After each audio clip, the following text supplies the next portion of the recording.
What on earth does the commandment, honor your father and mother, have to do with being a good steward in a dementia caregiving journey?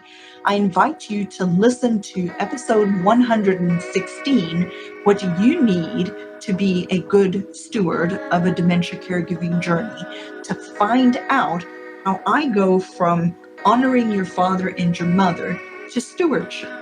So listen to today's episode.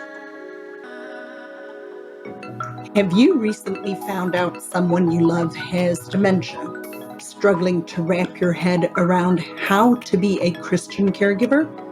Searching for answers by joining countless Facebook groups but find them toxic? Learning how to cope with dementia feels difficult, but learning a Christian caregiving worldview can be easy. Hey, brother and sister in Christ, I'm Lizette, occupational therapist, pastor's wife turned dementia coach, and a daughter of dementia.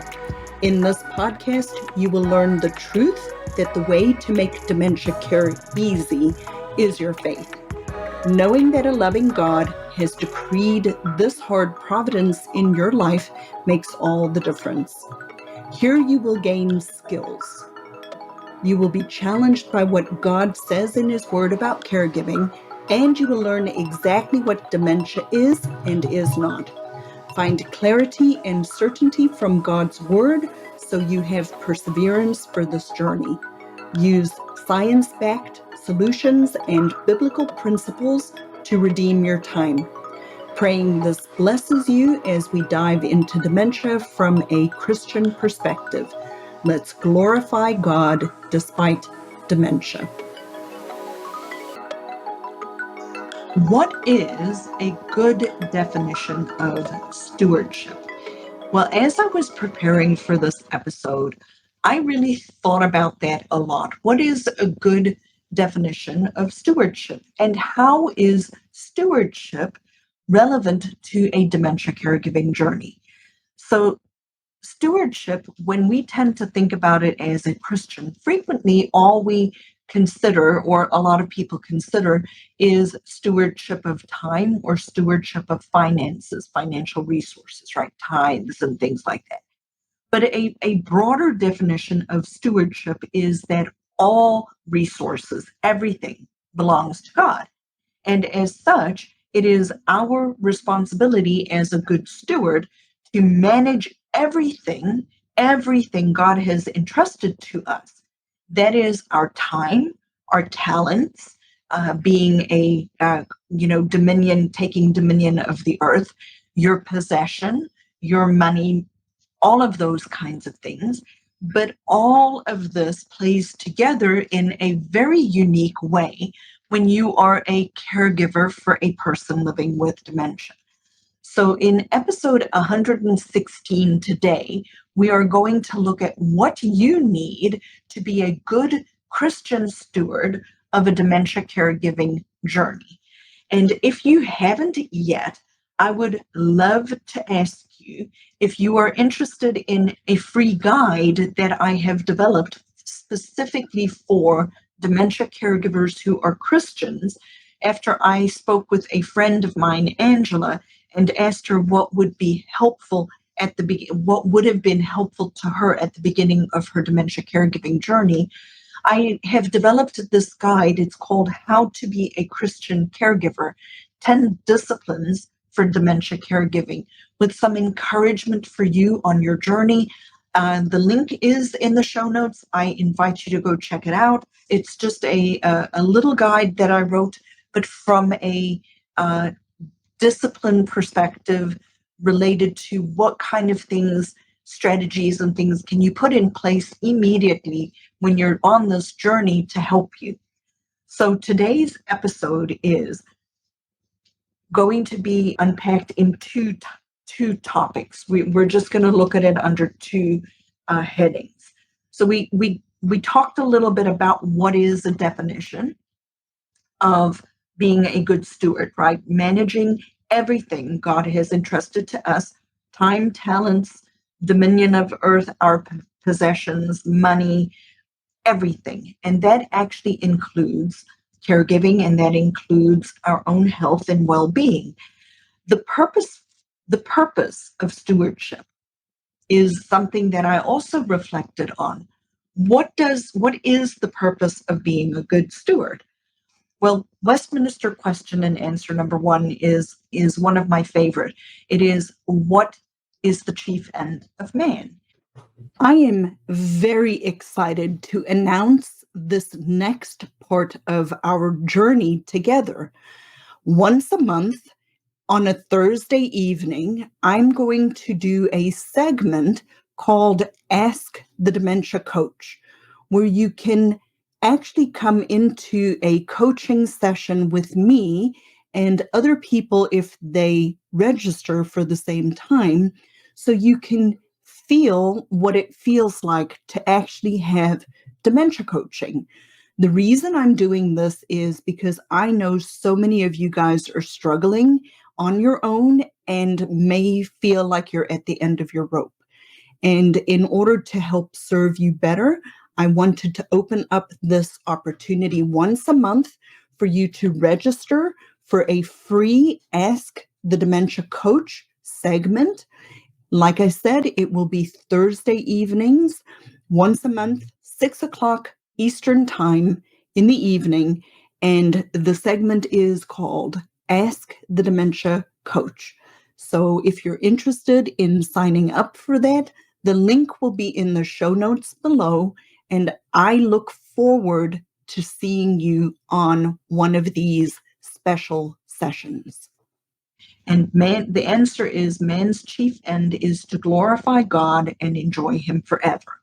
So the purpose of stewardship is to glorify God by using all our talents, time, resources, etc., to his honor and to further his kingdom.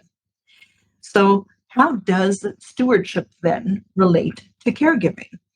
So the first one I'm going to talk about is honor your father and your mother. And I know everybody's like, what? You went from stewardship to honor your father and mother? Lizette, how on earth did you get there?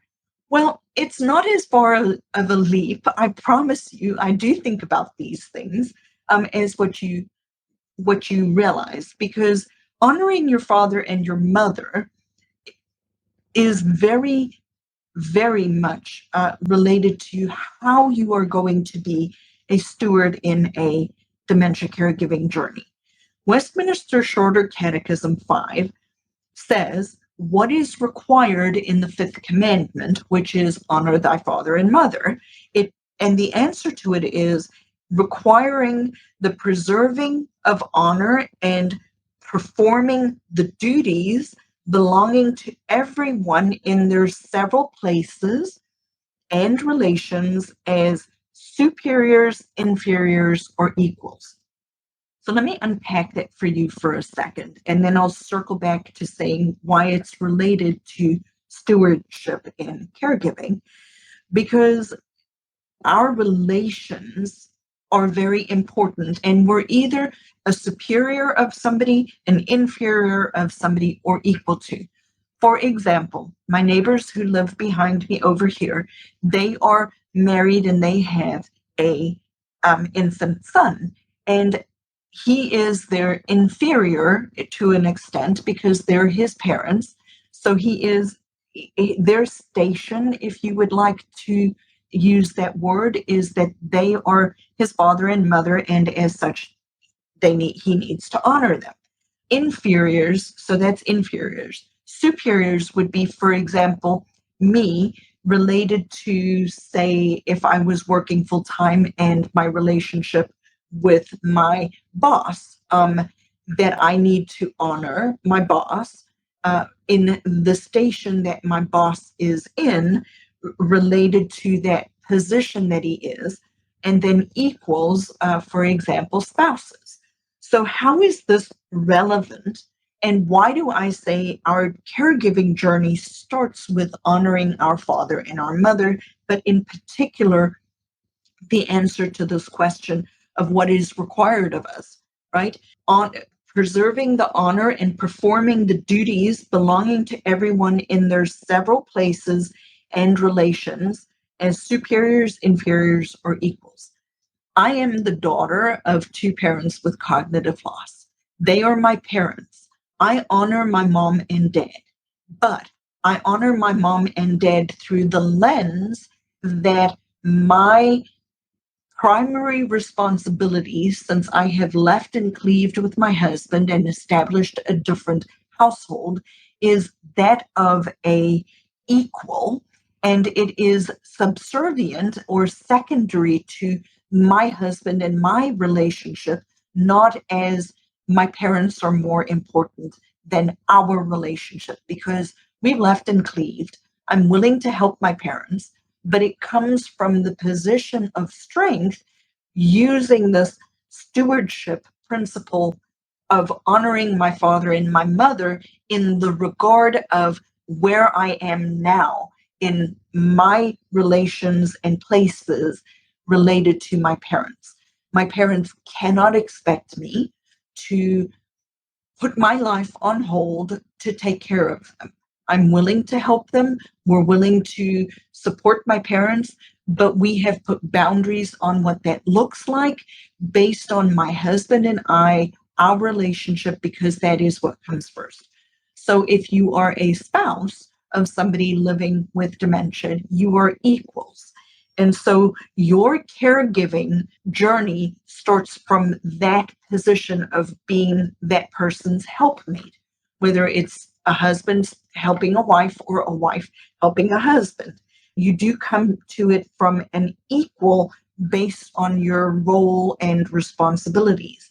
But that doesn't necessarily mean that in order to be a good steward of a Christian dementia caregiving journey, that you throw your own health and well-being under the bus. And we're going to talk about that in the second point here in a couple of minutes.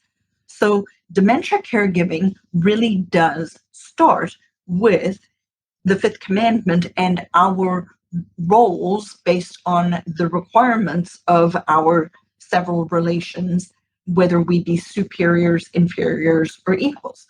So some practical tips for that is you have to start with your relationship position. It frames your stewardship relationship.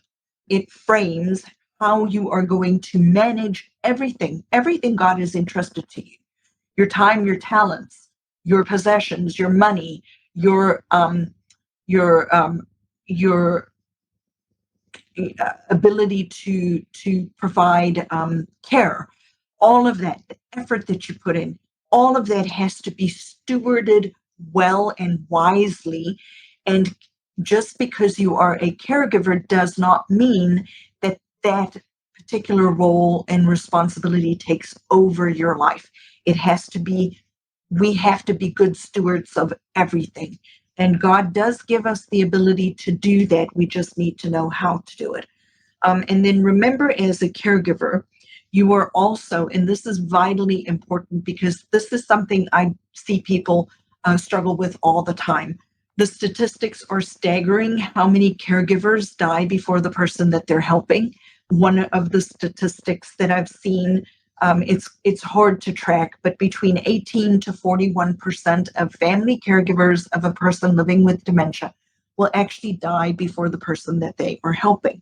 And so remember, as a caregiver, to be a good steward, that also means you have to be a good steward of your own body, which means you have to take care of yourself. One of the challenges that many caregivers face is that they put their own health care on hold. They don't go to the doctor for themselves. They don't take care of themselves. They don't go to the gym. They don't eat well. They don't do any, they're throwing their health under the bus. And so being a good steward includes being a good steward of yourself, your own physicality, and more importantly, your spiritual relationship with God.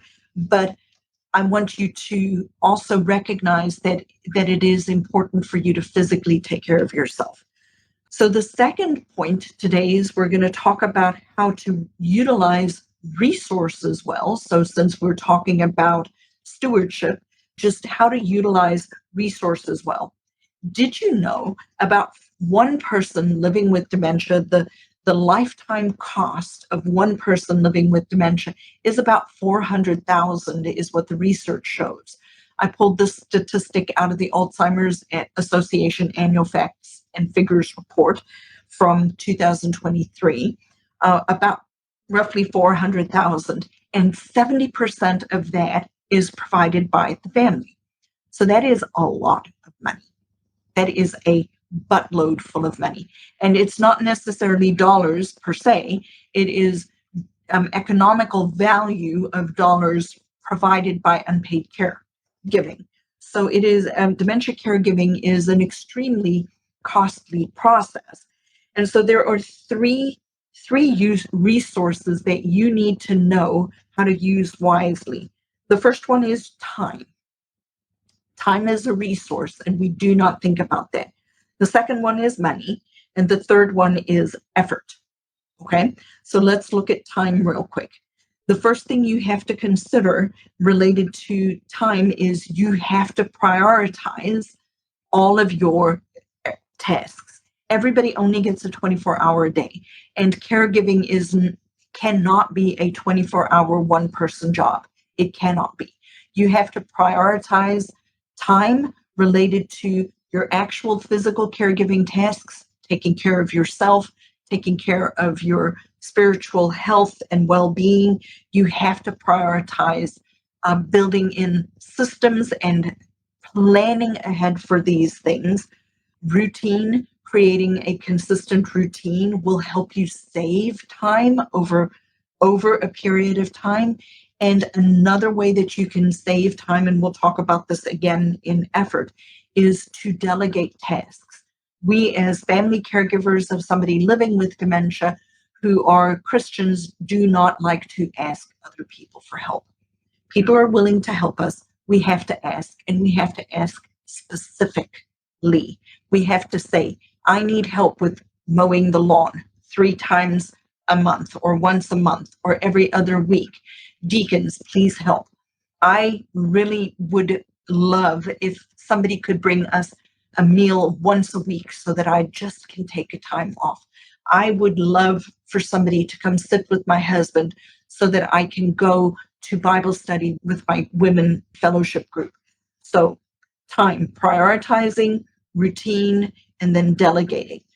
Did you know that caring for a person with dementia doesn't have to be this hard? If you are struggling and you would like to join our next free workshop, the topic of the workshop is 3 tips how to avoid challenging dementia behaviors without stress, anxiety, or burnout. I invite you to walk away with science-backed dementia caregiving skills that many professionals don't even know after attending this free workshop on Saturday. If you'd like to register, message me the word workshop on Instagram or check out the link in the show notes below. The second one related to utilizing resources well is money. We need to pre-plan. We need to pre-plan way earlier than we want to. And I'm not just talking about who's going to get what or how much money we have, but asset protection. If you do not have a good estate planning attorney, go talk to an estate planning attorney. And we wait too long, and Medicaid has a provision that you can do asset protection, but it has a 5-year look back period, which means that if you wait, you will use all your assets in order to provide the care. So immediately when somebody is diagnosed, I recommend they look at asset protection. I'm not an attorney. I'm not suggesting that you listen to my advice on it. But what I want you to do is find a good estate planning attorney that understands asset protection. So planning ahead, pre-planning earlier, really looking at how we can utilize your limited financial resources to the best of your ability. The third resource that you have to use wisely is your effort, energy, your energy. We all only have a certain amount of energy every single day. So you have to find ways to save your emotional and physical effort, right? We don't think of effort as a resource, but it is something that we expend. We expend effort to do things. So we have to save effort in a dementia caregiving journey, or else you will burn out. I do a daily discipline related to my business, and one of the 10 disciplines is don't do a $25 an hour job, right? As a CEO of a company, you do not want to do a $25 per hour job. You want to do the jobs that are going to create revenue. So as a family caregiver of somebody living with dementia, you also have to delegate and elevate, and you cannot just do everything and expend that effort. And I don't necessarily mean it from a monetary perspective, but what I'm asking you to consider, yes, you might be able to mow the lawn, but is that truly the best utilization of your limited resources and effort? So that, because if you've expended that resource in mowing the lawn because you have the capacity to do it, that may mean that you do not now have the capacity to take care of yourself, to go to the gym, or to go and have a massage, or to go and fellowship with a friend, or to go have a cup of coffee.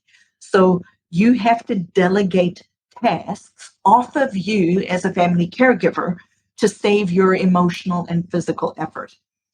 The second way that you can save your emotional and physical effort is to manage your expectations. Frustration is very frequently found in the gap of unmet expectations. You have an expectation the person needs to be doing something and they're not able to do it anymore, and you get frustrated and you expend effort trying to fix that when it is not something that is fixable.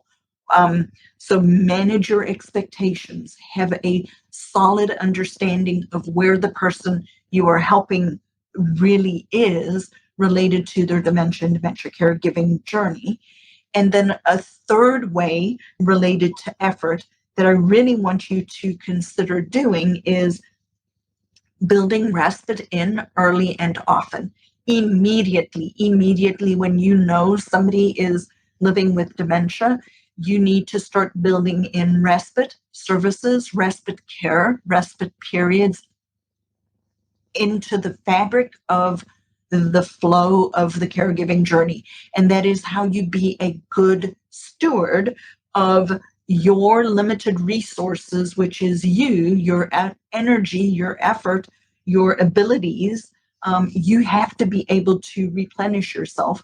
A good analogy is you cannot pour from an empty cup, right? So if you are pouring yourself out and your cup is empty, you are not going to be able to provide the best level of care. And then you have inadvertently become a poor steward of your resources. You're not using your resources wisely. So what's a practical solution for the utilizing your resources wisely is I really do want you to consider joining a paid program, and not necessarily mine. If I don't resonate with you, that's okay. I do want you to find a paid program that you can join, because a paid program will save you time. It will save you money because you're pre-planning, and it will save you effort. So by joining a group coaching program, I have 2 levels of support that you can receive from me. One is a group coaching program where we develop plans together, where I teach you the skills that you need, and we work on your capacity to actually provide care using biblical principles. Or I have one-on-one ways, concierge level services that we can work together, and we put together a comprehensive plan for you. So you have 2 ways that if I resonate with you, that you could save yourself time, money, and effort by actually joining a paid program. It's very counterintuitive to people because they believe that by banking their money or by not taking the time to learn that they are actually being good stewards. But as I've learned through starting a business, I have to invest in things in order to get a return on whatever. For example, marketing. For me, marketing has been quite challenging, and I really have to invest in somebody to give me the right words to put on the paper to bring the right people. And I have two choices. I can keep reading all the books because I'm a reader. I can listen to all the podcasts, but I don't actually have anybody who can help me implement it.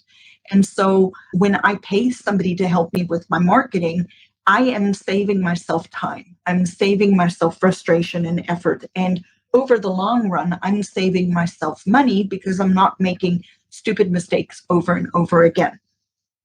So to quickly recap today's episode, what do you need to be a good Christian steward of a dementia caregiving journey?